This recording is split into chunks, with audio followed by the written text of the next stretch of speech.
Aujourd'hui, 1er décembre 1910, Jack tombe à l'eau, le Canadien à la pratique, et on passe à travers les revues de presse du mois de décembre 1910. Les Canadiens sont là, les Canadiens sont là.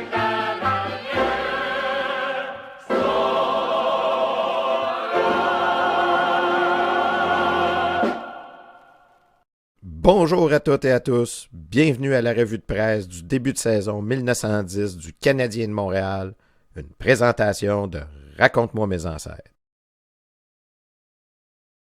On se souvient qu'après une première saison désastreuse, la plupart des joueurs du Canadien vont se réunir chez le National pour la saison de la crosse. Le National, qui va gagner le championnat de la crosse, est encore pressenti pour former une équipe de hockey pour représenter les Canadiens français. Mais suite au départ du DG M. Lecourt et l'intérêt marqué de George Kennedy du Club athlétique canadien, on va finalement donner les rênes à M. Kennedy pour la formation d'un club de Canadiens français. Le 1er décembre, il y a Lalonde avec qui c'est compliqué. Il attend une offre du Canadien, mais ses droits appartiennent toujours au Renfrew. Entre-temps, M. Kennedy et M. Lecourt ne vont pas attendre la décision de Newsy pour commencer à trouver des joueurs.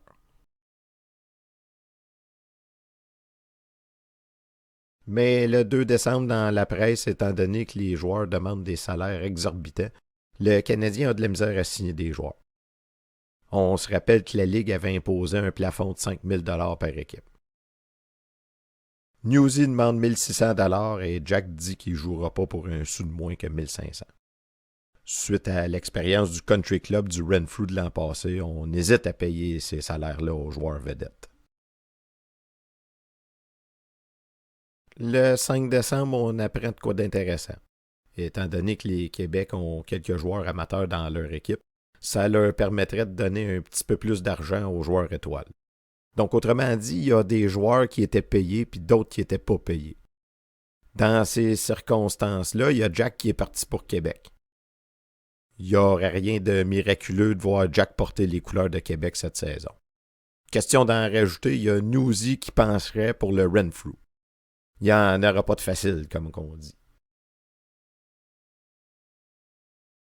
Le 9 décembre, dans le soleil, on apprend que Jack a eu une frousse. Il était à Valleyfield dans son patelin et en allant se pratiquer à patiner, bien la glace s'est effondrée et puis il est tombé à l'eau. Heureusement, il s'en est sorti vivant. Toujours le 9 décembre, mais cette fois dans la presse, on apprend que George Kennedy, nouveau propriétaire du Canadien, est en train de former une ligue professionnelle aux États-Unis. La ligue adopterait les mêmes règlements que la National Hockey Association et serait composée de Boston, New York, Pittsburgh, Duluth, Saint-Paul et Chicago. Les deux ligues s'engageraient à ne pas piger des joueurs dans l'autre ligue. Le 10 décembre, bonne nouvelle, on a signé quelques joueurs. Payan, Jack et Lalonde auraient finalement signé pour le Canadien et on nous assure que Didier Pitt sera enrôlé d'ici lundi. Bon, par expérience, on commence à pas toujours croire ce qu'ils nous disent dans les journaux. Le 13 décembre, dans le Canada, tout plein de petites nouvelles. On nous promet que les contrats qu'on va faire signer aux joueurs seront d'une sévérité qui ne manquera pas d'en imposer aux signataires.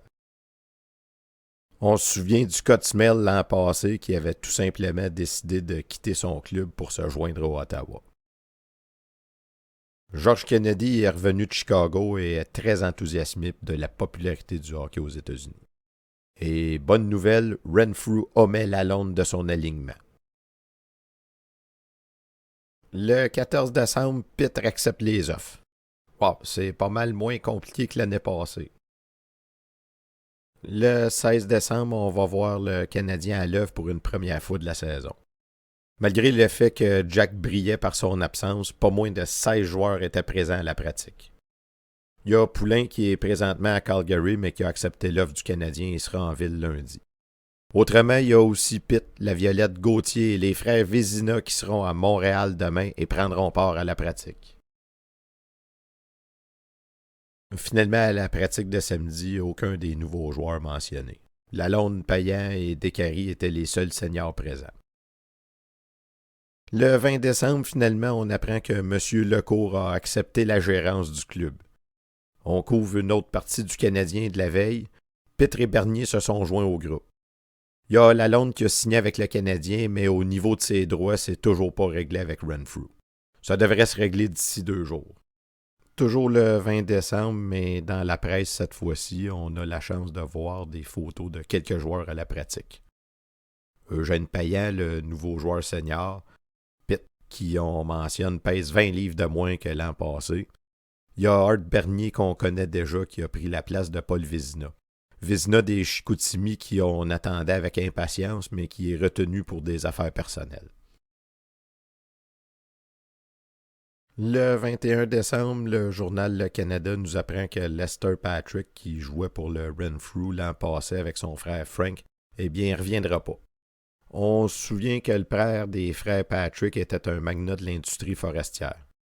Lester, qui a travaillé pour son père dans l'Ouest canadien durant l'été, a écrit à Renfrew pour les aviser qu'il préfère rester avec ses hommes de chantier plutôt que de jouer pour un salaire infime.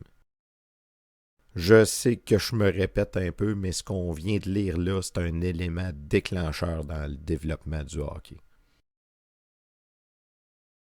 Le 22 décembre, le Canadien a bien pratiqué. On attend toujours avec impatience l'arrivée des frères Vézina. Question de bien évaluer les joueurs, on va séparer les joueurs en 2 équipes et faire une partie d'exhibition.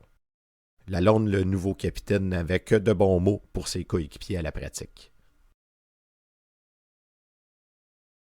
Le 24 décembre, la presse nous offre encore une fois un beau croquis et quelques photos. À commencer par le nouveau DG, M. Adolphe Lecourt, Newsy, le nouveau capitaine, Jack le vétéran, et Payan. Payan qu'on ne connaissait pas beaucoup avant, mais qui semble être un joueur prometteur pour le Canadien. 26 décembre, la saison de hockey s'ouvrira dans près d'une semaine, à la veille du jour de l'an. On peut donc dire que le 31 décembre 1910 sera une date mémorable. Elle marquera l'entrée définitive et officielle des Canadiens français dans le monde du hockey. Le match d'ouverture aura lieu à l'Arena de Montréal où les Ottawa vont affronter les Canadiens. Les frères Vézina sont enfin en ville. Parlant des frères Vézina, ils ont l'œil, du sang-froid, de la vitesse, etc. En un mot, ils semblent être des joueurs complets. Il y a Smale et Russell qui se sont joints aussi aux Wanderers. Et il reste environ une semaine avant le match d'ouverture. On s'en garde un peu pour le premier match. Alors, quel sera l'alignement de départ du Canadien? Est-ce que l'équipe fera une meilleure impression cette année? C'est ce qu'on saura dans une prochaine vidéo où les Ottawa rendront visite aux Canadiens le 31 décembre 1910.